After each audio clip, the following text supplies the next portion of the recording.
The weight of a legacy can be heavier than the physical toll of a transplant.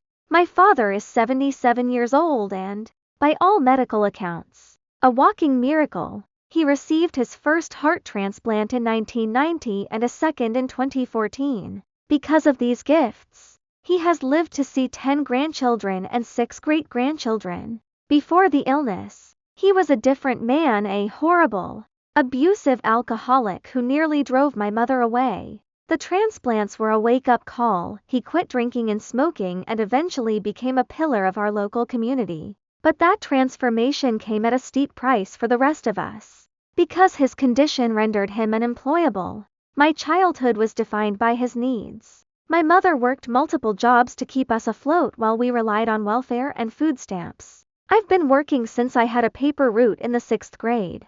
At 17, I joined the Army, building a life of self-reliance specifically so I would never be a burden to anyone. Even then, I sent money home every month until I married.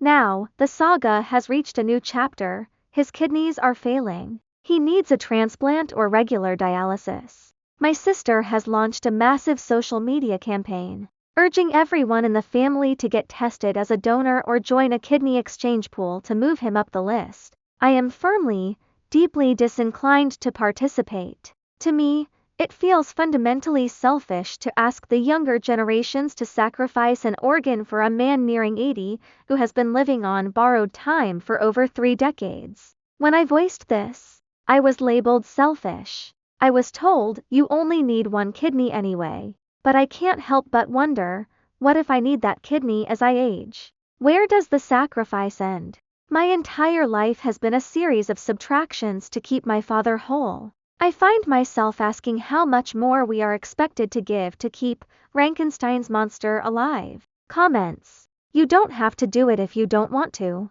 Sure, you just need 1 kidney. But what if your other one gives out at some point? Also, recovery from the surgery is not something to ignore.